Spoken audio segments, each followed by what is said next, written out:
दोस्तों, हमारा ब्रह्मांड बहुत बड़ा है और सौर मंडल ब्रह्मांड का एक छोटा सा हिस्सा है। हमारा सौर मंडल सूर्य और ग्रहों से मिलकर बना है। दोस्तों, क्या आपको पता है कि हमारे सौर मंडल में कितने ग्रह हैं? जी हाँ दोस्तों, हमारे सौर मंडल में 8 ग्रह हैं। आपको बता दें कि इन सभी प्लैनेट्स यानी ग्रहों की अपनी अपनी खासियत है।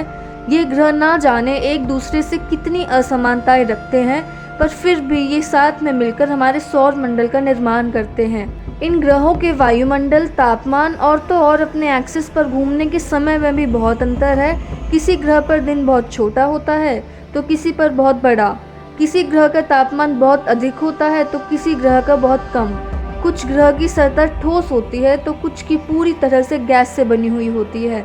इसी तरह ग्रहों के सतह यानी कि ज़मीन में भी तरह तरह की असमानताएं देखी जा सकती है।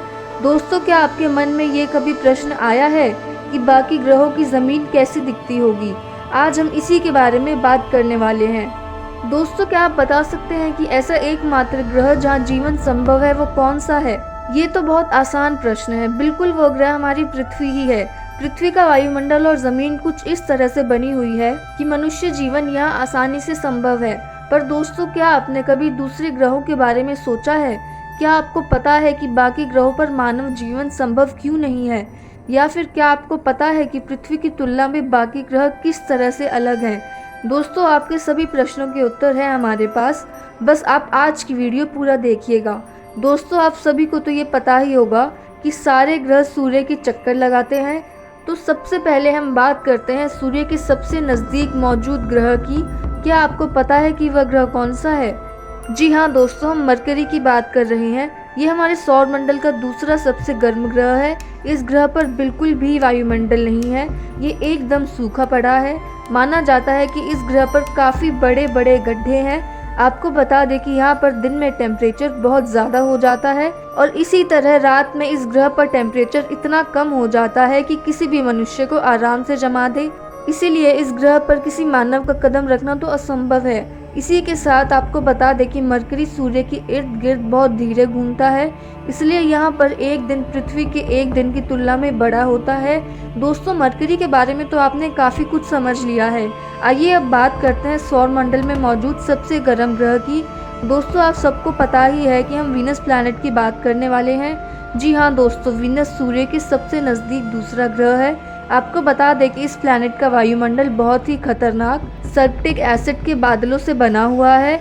इन बादलों ने इस ग्रह को इस तरह से जकड़ रखा है कि इस ग्रह की ज़मीन को भी देख पाना असंभव है। वैज्ञानिकों के अनुसार वीनस प्लैनेट पर चाहे दिन हो या रात, टेम्परेचर हमेशा 460 डिग्री सेल्सियस के आसपास ही रहता है। माना जाता है कि इस प्लैनेट पर बड़े बड़े पत्थर और ज्वालामुखी मौजूद है। इस प्लैनेट की सतह पर ज्वालामुखी से निकलने वाला लावा और पत्थर ही पत्थर पड़े हैं। एक और ख़ास बात आपको बता दें कि वीनस और मरकरी दोनों ही प्लैनेट्स का अपना कोई भी चांद नहीं है। इसके बाद हम बात करने वाले हैं सूर्य से दूर तीसरे ग्रह की। जी हाँ दोस्तों, हम पृथ्वी की बात करने वाले हैं। पृथ्वी सूर्य से तीसरा ग्रह है। इसके अलावा तो आप लोग पृथ्वी के बारे में सब कुछ जानते हैं। पृथ्वी की सतह ठोस है और पृथ्वी ही इकलौता ग्रह है जहाँ जीवन पॉसिबल है। पृथ्वी बहुत ही खूबसूरत प्लैनेट है। इसकी सुंदरता और कारनामे लोगों का आकर्षण केंद्र है। आइए अब बात करते हैं हमारे रेड प्लैनेट की। तो दोस्तों, क्या आपको ये जानकारी है कि हमारे सौर मंडल में मौजूद किस ग्रह को रेड प्लैनेट के नाम से जाना जाता है? हाँ दोस्तों, हम मार्स की बात कर रहे हैं। इस प्लैनेट की सतह लाल होने के कारण इसे रेड प्लैनेट का नाम दिया जाता है। दोस्तों, आपको बता दें कि इस प्लैनेट की सतह में बहुत अधिक मात्रा में आयरन पाया जाता है। ये आयरन ऑक्सीडाइज हो जाता है और इसी कारण से इसकी सतह लाल है। इस ग्रह की सतह को देखकर वैज्ञानिक बोलते हैं कि हो ना हो यहाँ पर किसी समय में जीवों का निवास रहा होगा, क्योंकि इस प्लैनेट पर पानी के कुछ अंश मिले थे। मार्स के बारे में वैज्ञानिक तरह तरह के तर्क देते हैं। कुछ एक्सपर्ट्स के अनुसार तो मार्स पर जीवन संभव है। वैज्ञानिक तो दुनिया को मार्स पर बसाने की कोशिश में लगे हुए हैं। अब आपको जुपिटर के बारे में बता देते हैं। तो दोस्तों, आपको बता दें कि जुपिटर घूमते बादलों की धारियों से ढका हुआ बहुत ही खूबसूरत प्लैनेट है। अगर सतह की बात करें तो जुपिटर की सतह ठोस नहीं है बल्कि गैस से बनी हुई है।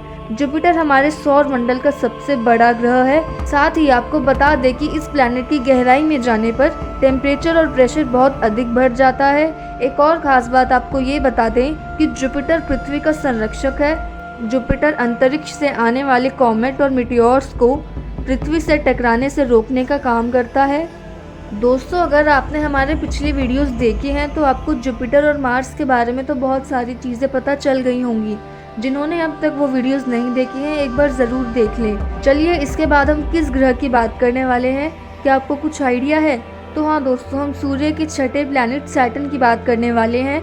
ये हमारे सौरमंडल का दूसरा सबसे बड़ा प्लैनेट है। सैटर्न भी पूरी तरह से गैस से बना हुआ है और इस पर कोई ठोस सतह नहीं है।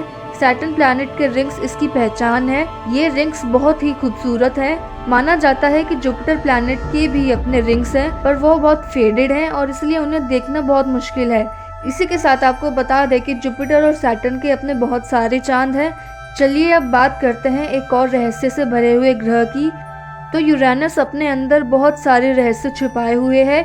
एक और बात आपको बता दें कि ये प्लैनेट एक आइस जाइंट है, मतलब पूरा बर्फ से बना हुआ है। एक बड़ी बात ये भी है कि यूरेनस सौर मंडल में सबसे ठंडा प्लैनेट है। इसका एटमॉस्फेयर काफ़ी थिक माना जाता है। ये प्लैनेट बाहर से देखने में ब्लू ग्रीन कलर का दिखाई पड़ता है। हमारे सौर मंडल में सूर्य से सबसे दूर और 8वां ग्रह नेपट्यून है। आपको बता दें कि नेपट्यून पर भी कोई ठोस सतह नहीं है।